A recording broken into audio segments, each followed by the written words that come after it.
چیزیں آپ کے لیے آسان فرما دی ہیں۔ خدا کی قسم آج ضرورت اس بات کی ہے کہ جتنا آپ اپنے دین کے قریب ہوں گے، قرآن کو سیکھیں گے، حدیث کو سیکھیں گے، سنت رسول کو سیکھیں گے، مسائل کو سیکھیں گے، حلقہ درود شریف میں آئیں گے، یاد رکھیے یہ مغفرت کا سامان ہوتا چلا جائے گا۔ اور اگر یہ نہیں کریں گے اتنا ہی شدت کے ساتھ نماز چھوٹے گی، شاپنگ میں لگیں گے، دنیاوی کاموں میں غرق ہوں گے، ٹی وی پر، یوٹیوب پر، ٹک ٹاک پر اور یہ جتنی لعنتیں ہیں ان پر اپنا وقت ضائع کریں گے تو پھر سمجھ لیجئے گا یہ ہماری مغفرت نہیں۔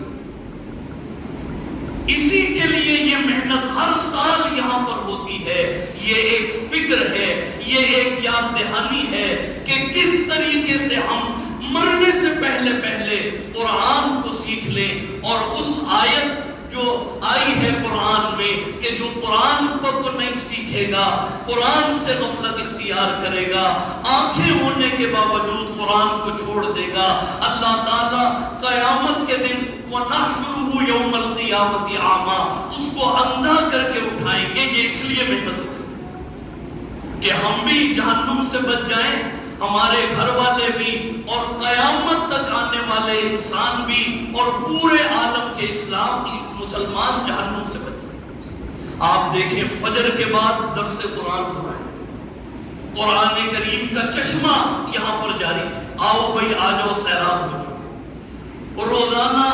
عصر کے بعد درس حدیث ہو رہا ہے، آؤ بھائی سنت رسول کو سیکھیں، سنت رسول کا چشمہ جاری۔ تراویح میں روزانہ جتنا بھی قرآن کریم پڑھا گیا، پہلی تراویح سے لگا کے اب تک اس کا خلاصہ، سورتوں کا شان نزول، ہم نے کن کن باتوں پر سجدہ کیا،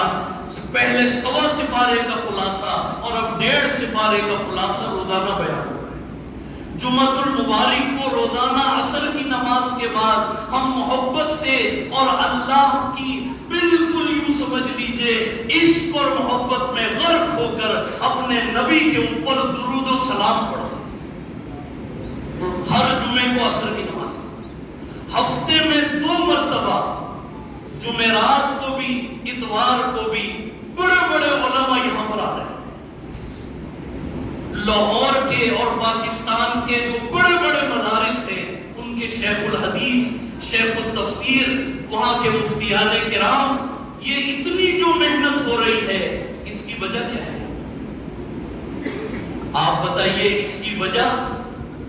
کوئی چندہ مانگنا نہیں ہے، زکوٰۃ لینا نہیں ہے، صدقات خیرات لینا نہیں ہے۔ میں تو ہمیشہ یہ بات کہتا ہوں کہ آپ صدقہ، زکوٰۃ، خیرات، عطیات اپنے رشتے، مستحق رشتہ داروں کو دیں، لیکن خدا ہاتھ جوڑ کے عرض کر رہا ہوں دین یہاں پر آ کے سیکھیں، دین سیکھیں انشاءاللہ۔ تو اس کے لیے سب تیار ہیں نا؟